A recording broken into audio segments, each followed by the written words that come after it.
ದೇವನಹಳ್ಳಿ ತಾಲೂಕು ದೇವನಹಳ್ಳಿ ಆಕಾಶ್ ಆಸ್ಪತ್ರೆಯಲ್ಲಿ ಒಂದು ಯಾರು ಬಡ ಕುಟುಂಬಕ್ಕೆ ಸೇರಿದಂಥ ಒಂದು ದಲಿತ ವ್ಯಕ್ತಿ 72 ವರ್ಷ ವಯಸ್ಸುಳ್ಳ ದಲಿತ ವ್ಯಕ್ತಿ 9 ದಿನಗಳ ಹಿಂದೆ ಆಕಾಶ್ ಆಸ್ಪತ್ರೆಯಲ್ಲಿ ಅಡ್ಮಿಟ್ ಆಗಿರ್ತಾರೆ.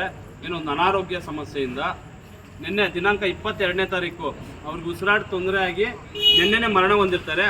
ಆದರೆ ಇವತ್ತಿನ ದಿನ ಅವರು ಯಾರ ಮೊಮ್ಮಗ ಮತ್ತು ಅವ್ರ ಮಗಳು ಇವತ್ತಿನ ಆಕಾಶ್ ಆಸ್ಪತ್ರೆಗೆ ಭೇಟಿ ಕೊಟ್ಟು ಅವ್ರನ್ನ ಯಾರನ್ನ ಪೇಷಂಟ್ ನೋಡ್ಬೇಕಂತ ಅಲ್ಲಿ ICU ಹತ್ರ ಇರುವಂಥ ಸಿಬ್ಬಂದಿನ ಬೇಡ್ಕೊತಾರೆ.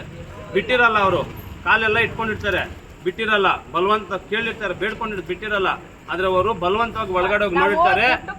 ಅವ್ರ ತಮ್ಮ ಹೋಗಿ ನೋಡಿರ್ತಾರೆ, ಒಂದು ನಿಮಿಷ, ಅವ್ರ ತಮ್ಮ ಅವ್ರು ಹೋಗ್ಬಿಟ್ಟು ಒಳಗಡೆ ನೋಡ್ತಾರೆ. ಅವರು ಡೆತ್ ಆಗಿರ್ತಾರೆ. ಮತ್ತೆ ಅವ್ರು ಡೆತ್ ಆಗಿರೋದು ವಿಷಯ ಅವ್ರ ತಮ್ಮನಿಗೆ ಮಾತ್ರ ಗೊತ್ತಿರುತ್ತೆ. ಅವ್ರ ತಮ್ಮ ಮನೆಗೆ ಬಂದ ಮೇಲೆ ಇವ್ರ ಮಗ ಬಂದಿರ್ತಾನೆ. ಇವ್ರ ಮಗ ಬಂದ ಮೇಲೆ ಇಲ್ಲಿ ಸದಾನಂದ ಅನ್ನೋ ಡಾಕ್ಟ್ರು ಅವ್ರು ಏನು ಹೇಳಿರ್ತಾರೆ, ನಿಮ್ಮ ತಾತ ಇನ್ನೂ ಬದುಕಿದ್ದಾನೆ, ಫೀಸ್ ಏನಿದೆ ಕಟ್ಬಿಡಿ, ಅವ್ರು ಆಪರೇಷನ್ ಮಾಡಿದ್ರೆ ಬೇಗ ಉಳಿತಾರೆ ಅಂತ ಹೇಳ್ಬಿಟ್ಟು ಸುಳ್ಳು ಆಶ್ವಾಸನೆ ಕೊಟ್ಬಿಟ್ಟು ಇವತ್ತಿನ ದಿನ ಈ ಬಡ ಕುಟುಂಬದವ್ರ ಹತ್ರ ದುಡ್ಡು ಪೀಕೋದಕ್ಕೋಸ್ಕರ ಇವತ್ತಿನ ದಿನ ಒಂದು ಹಗರಣ ಮಾಡ್ತಾ ಇದ್ದಾರೆ, ದರೋಡೆ ಮಾಡ್ತಾರೆ, ಬಡವರ ಹತ್ರ ರಕ್ತ ಇರ್ತಾ ಇದ್ದಾರೆ, ಸತ್ತೋಗಿರೋ ಹಣ ಇಟ್ಕೊಂಡು ಬಿಸ್ನೆಸ್ ಮಾಡ್ತಾರೆ ಆಕಾಶ್ ಆಸ್ಪತ್ರೆಯಲ್ಲಿ. ಆದಷ್ಟು ಬೇಗ ಈ ಒಂದು ಬಡ ಕುಟುಂಬಕ್ಕೆ ನ್ಯಾಯ ಸಿಗಲಿಲ್ಲ ಅಂದರೆ ಮುಂದಿನ ದಿನದಲ್ಲಿ ಒಂದು ಆಸ್ಪತ್ರೆ ಮುಂಭಾಗ ದೊಡ್ಡ ಮಟ್ಟದ ಒಂದು ಹೋರಾಟದ ಬಿಸಿ, ನಮ್ಮ ಏನು ಭೀಮ್ ಸೇವಾ ಸಮಿತಿ ಸಂಘಟನೆ ದೊಡ್ಡ ಮಟ್ಟದಲ್ಲಿ ಒಂದು ಹೋರಾಟದ ಬಿಸಿ ಕೊಡಬೇಕಾಗುತ್ತೆ. ಇದು ಏನು ನಮ್ಮ ರಾಜ್ಯದ ಯಾರು ನಮ್ಮ ಆರೋಗ್ಯ ಸಚಿವರಿದ್ದಾರೆ, ಸಚಿವರ ಗಮನಕ್ಕೂ ನಾವು ಕೊಡ್ತಾ ಇದ್ದಾರೆ. ಆದಷ್ಟು ಬೇಗ ಈ ಆಸ್ಪತ್ರೆಗೆ ಭೇಟಿ ಕೊಟ್ಟು ಇಲ್ಲಿ ನಡೀತಾ ಇರುವಂಥ ದರೋಡೆ ಹಗರಣಗಳನ್ನ ಕೂಡಲೇ ಪರಿಶೀಲಿಸಿ, ಕೂಲಂಕುಷವಾಗಿ ಪರಿಶೀಲಿಸಿ, ಇದಕ್ಕೆ ತಕ್ಕ ಒಂದು ಶಿಕ್ಷೆ ಕೊಟ್ಟಿಲ್ಲ ಅಂದರೆ ದೊಡ್ಡ ಮಟ್ಟದ ಒಂದು ಹೋರಾಟವನ್ನು ನಾವು ನೋಡಬೇಕಾಗುತ್ತೆ ಅವರು ಆಸ್ಪತ್ರೆಯವರು. ಸರ್, ಒಟ್ಟಾರೆ ಈಗ ನಿಮ್ಮ ಅಭಿಪ್ರಾಯ ಈ ಆಸ್ಪತ್ರೆ ಬಗ್ಗೆ, ಈಗ ನಡೆದಿರೋ ಘಟನಾವಳಿಗಳ ಬಗ್ಗೆ ನಿಮ್ಮ ಅಭಿಪ್ರಾಯ ಏನು ಅನ್ಸುತ್ತೆ? ಅಂದ್ರೆ ಇವರು ಇಲ್ಲಿ ಪ್ರಾಣಕ್ಕೆ ಬೆಲೆ ಕೊಡ್ತಾ ಇಲ್ಲ, ಇಲ್ಲಿ ದುಡ್ಡಿಗೆ ಬೆಲೆ ಕೊಡ್ತಾ ಇದ್ದಾರೆ. ಪ್ರಾಣಕ್ಕೆ ಬೆಲೆ ಕೊಟ್ಟಿದ್ರೆ ಆ ತಾಯಿ ಕೇಳಿದ ತಕ್ಷಣ ಅಲ್ಲಿ ಏನು ಬದುಕಿದಾರ ಸತ್ತೋಗಿದಾರ ತೋರಿಸ್ತಾ ಇದ್ರು. ಆದ್ರೆ ದುಡ್ಡಿಗೆ ಬೆಲೆ ಕೊಟ್ಬಿಟ್ಟು ಇವ್ರು ಏನ್ ಮಾಡಿದ್ರು, ಬದುಕಿದಾರ ಅಂತ ಹೇಳ್ಬಿಟ್ಟು ಸುಳ್ಳು ಆಶ್ವಾಸನೆ ಕೊಟ್ಟರು. ಈ ರೀತಿ ಎಷ್ಟು ಕುಟುಂಬಗಳಿಗಾಗಿರಲ್ಲ, ಇಲ್ಲಿ ಎಷ್ಟು ಜನಕ್ಕಾಗಿರಲ್ಲ. ಇದನ್ನ ಕೂಡಲೇ ಇದನ್ನ CCTV ಪರಿಶೀಲನೆ ಮಾಡಬೇಕು. ನಾವು ಸಂಬಂಧಪಟ್ಟ ಒಂದು ಅಧಿಕಾರಿಗಳಿಗೆ ಇವತ್ತಿನ ನಮ್ಮ ಟೀಮಿಂದ ಇವತ್ತಿನ ನಾವು ಕಂಪ್ಲೇಂಟ್ ಕೊಡ್ತಾ ಇದ್ದೀರಿ. ತಾವು ಮಾಧ್ಯಮ ಮಿತ್ರರು ಏನಿದ್ದೀರೋ ಇಡೀ ರಾಜ್ಯಕ್ಕೆ ಗೊತ್ತಾಗ್ಬೇಕು ಇಲ್ಲಿ ನಡೀತಿರೋಂಥ ಒಂದು ದರೋಡೆನ. ಸರ್, ಅಂತಿಮವಾಗಿ ನಿಮ್ಮ ಅಭಿಪ್ರಾಯ ಸರ್? ಫೈನಲ್ ನಾವು ಕಂಪ್ಲೇಂಟ್ ಕೊಡ್ತೀರಾ, ಅದನ್ನು ಪರಿಶೀಲನೆ ಮಾಡಿದ ನಂತರ ಅವ್ರು ಏನು ನಮಗೊಂದು ರಿಪೋರ್ಟ್ ಕೊಡ್ತಾರೆ, ಅದ್ರ ಮೇಲೆ ನಾವು ಅದು ಉದ್ದೇಶಪೂರ್ವಕವಾಗಿ ಮಾಡಿದರೆ ಇಡೀ ರಾಜ್ಯದಲ್ಲಿ ಇದು ದೊಡ್ಡ ಮಟ್ಟದ ಒಂದು ಹೋರಾಟ ನಾವು ಮಾಡಬೇಕಾಗುತ್ತೆ. ಈ ಆಸ್ಪತ್ರೆಯನ್ನು ಸೀಸ್ ಕೂಡ ಮಾಡಿಸ್ಬೇಕಾಗುತ್ತೆ.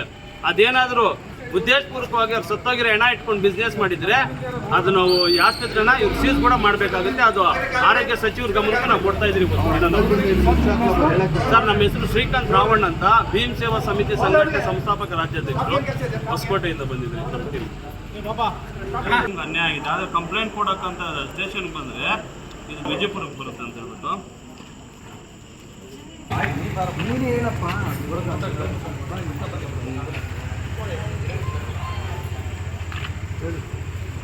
ಹೇಳಮ್ಮ ಆಗಿರಬೇಕು.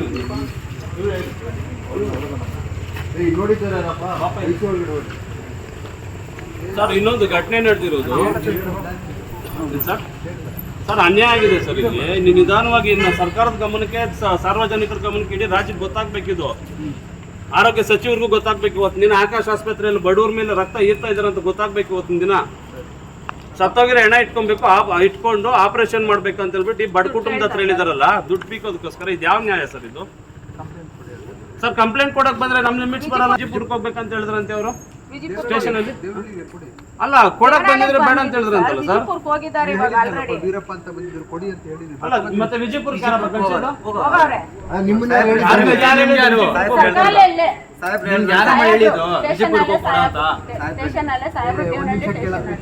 ಅದು ಬೇರೆ ಇಶ್ಯೂಸ್ ಆದ್ರೆ ಲಿಮಿಟ್ಸ್ ಅಲ್ಲೂ ಬರುತ್ತೆ. ಇದು ಹಾಸ್ಪಿಟಲ್ ಇಶ್ಯೂಸ್ ಇಲ್ಲೇ ಕೊಡಿ ಸರ್. ಬೇರೆ ಅಂದ್ರೆ ಇಶ್ಯೂಸ್ ಬೇರೆ ಆದ್ರೆ ಅಲ್ಲಾದ್ರೂ ವಿಜಯಪುರಕ್ಕೆ ಕೊಡ್ತಾರೆ. ಇವತ್ತಿನ ದಿನ ಡೆತ್ ಆಗಿರೋದು ಇಲ್ಲಿ, ಪ್ರಾಬ್ಲಮ್ ಆಗಿರೋದು ಇಲ್ಲಿ ಸರ್. ಇದೇ ಹಾಸ್ಪಿಟಲ್ ಪ್ರಾಬ್ಲಮ್ ಆಗಿರೋದು ಈ ಲಿಮಿಟ್ಸ್ಗೆ ಬರುತ್ತೆ. ದೇವನಹಳ್ಳಿಗೆ ಕೊಡ್ಬೇಕು, ವಿಜಯಪುರ್ಗೆ ಎಲ್ಲಿ ಹೋಗ್ಬೇಕು? ಮತ್ತೆ ವೀರಪ್ಪ ಅಂತ ಬಂದಿರೋ ಅವ್ರು ಹೇಳಿದೀನಿ. ಹೌದು ಸರ್, ಇವರು ಕಂಪ್ಲೇಂಟ್ ಕೊಡಕ್ಕೆ ಆಲ್ರೆಡಿ ಬಂದಿದ್ದಾರೆ. ಇಲ್ಲಿ ಗಂಟ ಬರ್ತಾ ಇದಿಲ್ಲ ಇದು. ಅವರು ಕಂಪ್ಲೇಂಟ್ ಕೊಡಕ್ಕೆ ಇನ್ನು ಬಂದಿದ್ದಾರೆ. ನೀವು ತೊಗೊಳಲ್ಲ ಅಂದಾಗ ಅವ್ರು ಅಲ್ಲಿಗೆ ಹೋಗಿರೋದು, ವಿಜಯಪುರ ಕಳಿಸಿರೋದು ನೀವೇ. ಅಂದ್ರೆ ಯಾಕೆ ಸರ್ ಇದು ಬೆಣ್ಣೆ ವರ್ಷ ಮಾತಾಡ್ತಾ ಇದ್ದೀರಾ? ಇದೇ ಸರ್ ಆಗಿರೋದು ಸರ್. ರೆಸ್ಪೆಕ್ಟ್ ಕೊಟ್ಟು ಮಾತಾಡಿ. ರೆಸ್ಪೆಕ್ಟ್ ಇರ್ಲಿ, ಸಂಘಟನೆ ರೆಸ್ಪೆಕ್ಟ್ ಕೊಡ್ರಿ. ನಮ್ಗೆ ಪೊಲೀಸ್ ಇಲಾಖೆ ಅಂದ್ರೆ ಒಂದು ಗೌರವ ಇದೆ ನಮ್ಗೆ. ವೀರಪ್ಪ ಅಂದ್ರೆ ಚಿಕ್ಕಪ್ಪ ನಮ್ಮ ತಂದೆ ತೀರ್ಕೊಂಡಿರೋದು. ಕರ್ಕೊಂಡು ಅಲ್ಲ ಸರ್, ಆದ್ರೂ ಅವ್ರು ಗೊತ್ತಿರಲ್ಲ ಅಧಿಕಾರಿಗಳಾದ್ರೂ ಇದೇ ಲಿಮಿಟ್ಸ್ ಬರುತ್ತೆ, ಇಲ್ಲಿ ಮಾಡ್ಬೋದಾಗಿತ್ತಲ್ಲ ಕಂಪ್ಲೇಂಟ್ ಯಾಕೆ ಮಾಡಿಲ್ಲ? ಸರ್ ಆಲ್ರೆಡಿ ಇಲ್ಲೇ ಮಾಡ್ಬೋದಾಗಿತ್ತಲ್ಲ. ಬರ್ಕೊಬತ್ತೀನಿ ಹೋಗಿದ್ದಾರೆ ಅವರು ಹೋಗಿದ್ದಾರೆ ಆಲ್ರೆಡಿ ವಿಜಯಪುರ ಸ್ಟೇಷನ್ ಒಬ್ರು ಬಂದಿದ್ರು, ವೀರಪ್ಪ ಅವ್ರು ಬಂದಿದ್ರು, ಅವ್ರು ಮಾತಾಡಿ ಬರ್ಕೊಂಬರ್ತೀನಿ ಅಂತ ಹೇಳಿ ಮುಂದೆ ಅವರೇ ಹೇಳ್ತಿದ್ದಾರೆ. ಕಂಪ್ಲೇಂಟ್ ಇಲ್ಲಿ ಈಜಿಪುರ್ ಹೋಗ್ರಿ, ಕಂಪ್ಲೇಂಟ್ ಅಲ್ಲಿ ತಗೊಂತಾರೆ, ಅದೊಂದು ಕಂಪ್ಲೇಂಟ್ ಕೊಡ್ರಿ, ಅದೊಂದು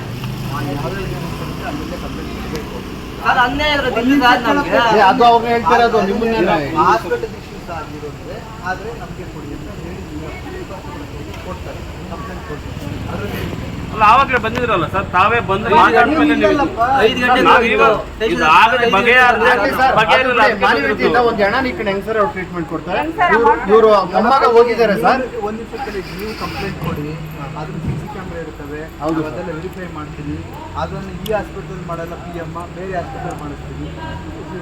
ಅಂದ್ರೆ ಆ ಕುಟುಂಬ ನ್ಯಾಯ ಸಿಗ್ಬೇಕು ಸರ್, ಅದು ಇಡೀ ರಾಜ್ಯಕ್ಕಿದು. ಅದು ಮಾಡ್ಸೋಣ. ಯಾರಮ್ಮ ಡಾಕ್ಟರ್ ಅವ್ರು ಹೇಳಿದ್ ನಿಮ್ಮ ಹತ್ರ?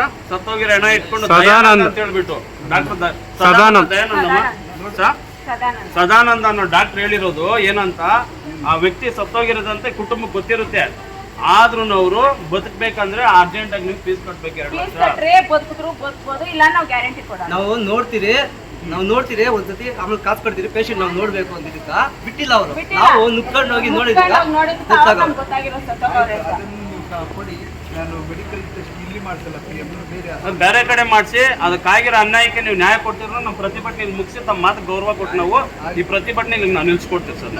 ಓಕೆನಾ? ಅಂದ್ರೆ ಕುಟುಂಬ ನ್ಯಾಯ ಸಿಗ್ಬೇಕು. ನಾಳೆ ದಿನ ಇಡೀ ಕರ್ನಾಟಕ ಯಾರಿಗೂ ಈ ತರ ಆಗ್ಬಾರ್ದು ಅನ್ಯಾಯ ಈ ಹಾಸ್ಪಿಟ್ಲಲ್ಲಿ. ಬಡವ್ರು ಅಂದ್ರೆ ನಮಗೂ ಅನ್ಕೊಂಬ ಇದೆ, ಅದಕ್ಕೆ ವೀರಪ್ಪ ಅಂತ ಬಂದಿದ್ರು, ಅವ್ರು ಹೇಳಿದ್ದೀನಿ ಏನು ಕೊಡ್ತೀವಿ ಕಂಪ್ಲೇಂಟ್ ಕೊಡ್ತೀವಿ. ಸರ್ ಇವಾಗ ಸ್ಟೇಷನ್ ಬರ್ತೀವಿ, ನಾವೇ ಕೊಡ್ತೀವಿ ಸರ್ ಕಂಪ್ಲೇಂಟ್. ನೀವು ಅಲ್ಲ ಅವ್ರ ಕಡೆ ನಾವೇ ಕೊಡ್ತೀವಿ, ನಾವೇ ಬರ್ತೀವಿ. ಆದ್ರೆ ಸರ್ ನೀವು ನಮಗ್ ಭರವಸೆ ಕೊಡ್ಬೇಕು ಏನಂತ, ಆ ಕುಟುಂಬಕ್ಕೆ ಅನ್ಯಾಯ ಆಗಿರೋರ್ನ ನಾನು ಯಾವುದೇ ರೀತಿ ಅನ್ಯಾಯ ಆಗ್ಬಾರ್ದು ಅಂತ.